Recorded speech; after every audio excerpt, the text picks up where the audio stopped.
Hello everyone, welcome back to my channel. So student, today we are going to do the question answer of the poem An Elementary School Classroom in a Slum written by Stephen Spender.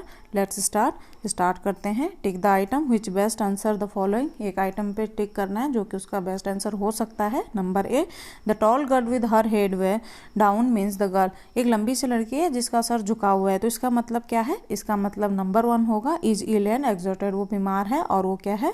थकी हुई है. Number 2, the paper seeming boy with rat's eyes means the boy is. एक लड़का है जो कि paper के समान पतला है और जिसकी आंखें एक रैट के जैसे है. उसका मतलब क्या है?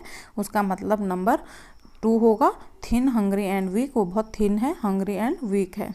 Number 3, the stunted unlucky heir of twisted bones means the boy. इस लड़के को, जो लड़का डिस्क्राइब किया गया, उसकी ट्विस्टेड बॉन है और वो क्या है? अनलकी हेयर है, वो उत्तराधिकारी है अपने पूर्वज का. तो इसका मतलब क्या है? Has an inherited disability. इसमें नंबर 1 होगा कि उसको क्या है? डिसेबिलिटी मिली हुई है अपने फोरफादर से, अपने पूर्वजों से. His eyes live in a dream. A squirrel's game in the tree room. Other than this means the boy is. अब एक लड़के के बारे में बताया गया है जो कि स्क्वायरल्स के गेम को देख रहे हैं, साथ ही साथ उसकी आंखों में सपने हैं. तो इसका मतलब क्या है? इसका मतलब है full of hope in the future, कि उसके फ्यूचर के लिए क्या है? उसके आंखों में क्या है? सपने हैं, होप है. Number C, the children faces are compare to rootless weed. जो चिल्ड्रन के फेस हैं वो रूटलेस, जो वीड्स क्या होते हैं, जो खरपतवार है, उससे कंपेयर किया गया है. दिस मीन्स, इसका मतलब क्या है? आर इनसिक्योर, वो बिल्कुल क्या है? इनसिक्योर है. क्वेश्चन नंबर 2 है, what do you think is the colour of the सोर क्रीम. आपको क्या लगता है कि सोर क्रीम कौन सा कलर है? Why do you think the poet has use this expression to describe the classroom walls. और आपको क्या लगता है कि पोएट ने जो ये वाले शब्द है वो क्लासरूम को डिस्क्राइब करने के लिए क्यों ये वाले शब्दों का यूज़ किया है? आंसर है sour cream indicate the colour of cream और dirty white. The poet has use this expression to describe the poor dull and ill-equipped environment of the classroom. The walls were painted long ago by donation and since then no attention has been given to them. We see the neglect these children faces. It add to the dull ambience. और ये सब क्या करता है? एक डल माहौल को create करता है, क्योंकि उनकी दीवारों पे बहुत पहले क्या हो? पेंटेड हुए होंगे और उसके बाद क्या है? उन पे दोबारा पेंट नहीं किया गया. What does the poet want for the children of the slum? जो पोएट है वो स्लम एरिया, जो बैकवर्ड एरिया के जो चिल्ड्रन हैं उनके लिए क्या चाहता है? How can their life be made to change. और उनकी लाइफ को कैसे चेंज किया जा सकता है? Answer, the poets wants the government inspector. Poet चाहता है किससे? गवर्नमेंट से इंस्पेक्टर्स हैं, जो विजिटर्स हैं, टू रियलाइज देयर रिस्पॉन्सिबिलिटी, कि वो अपने रिस्पॉन्सिबिलिटी को समझें towards the children of the slum, जो कि उनके है स्लम एरिया के चिल्ड्रनों के प्रति. They should break the barriers that stand in the way of giving the slum children meaningful education. और उन्होंने क्या है?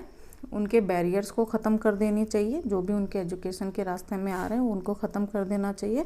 And lead them from their narrow bleak slum into the. और उनको क्या है? उनके जो ब्लीक स्लम एरिया है, धुंधली जो स्लम एरिया है, वहाँ से उनको क्या है? The wonderful world of letter, मतलब उनको पढ़ने लिखने का एक अच्छा संसार देना चाहिए. How does the poet describe the slum children. और पोएट ने स्लम चिल्ड्रन को कैसे डिस्क्राइब किया है? The slum children are the under privilege children of the society. They have been deprived all the things that are necessary from bringing up the children. They are ill-fed, ill-clad and insecure. Their growth is stunted. Most of them have inherited disability from their parents.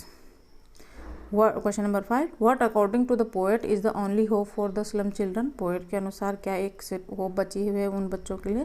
The only hope for the slum children is that they must be treated as human beings. उनको एक human beings की तरह treat करना चाहिए. And get rid of the slum. और उनको इस slum से, इस पॉवर्टी से क्या है? छुटकारा मिलना चाहिए. And lead A free natural life. और उनको क्या है? एक फ्री और नेचुरल लाइफ देनी चाहिए. How can their lifes be made to change. उनकी लाइफ को कैसे चेंज किया जा सकता है? The authorities should look into the miserable life of the slum children and take step to change their life for the better. जो भी authority में है उनको क्या है? इनकी मिजरेबल लाइफ को, जो स्लम एरिया के बच्चों की जो लाइफ, जो मिजरेबल लाइफ है, उसको चेंज करना चाहिए. और उनको क्या है? एंड टेक स्टेप लेने चाहिए to change their life for the better. उनके अच्छे लाइफ के लिए उनको क्या है? स्टेप लेना चाहिए. Why Shakespeare wicked and the map is a bad example. Shakespeare क्यों यहाँ पे विकेट मीन्स दुष्ट क्यों माना गया है शेक्सपियर को? आप देखिए, the portrait of Shakespeare on the classroom wall is wicked. Wicked माना गया है शेक्सपियर की पिक्चर को। As walls are dirty and grimy, वहाँ क्योंकि वहाँ की दीवारें जो है वो डर्टी और ग्रीमी भी हैं। The map tempt the people of the slum to steal, और जो मैप है वो क्या है, उन बच्चों को क्या है, स्टील चोरी करने के लिए मजबूर करता है। Hints the map is a bad example for them. Explain open-handed map awarding the world its word. The elaborate map of the world gives officially a prize what is shown there on the map, but the poet used this map to show the contrast of the world in which the slum children live. Question number 9. What is the theme of the poem? An elementary school classroom in a slum. How has it been presented? जो इस poem की theme क्या है वो बताना है, और ये कैसे प्रेजेंट किया गया है उसको बताना है। In this poem Stephen Spender deal with the theme of the social injustice and class inequalities को बताया गया है। He present the theme by talking of two different and incompatible world. उन्होंने दो वर्ल्ड के बारे में बताया है। The world of the rich and the civilize has nothing to do with the world of the narrow land and cramped holes. The gap between these two worlds highlight social disparities and class inequalities. That's for all.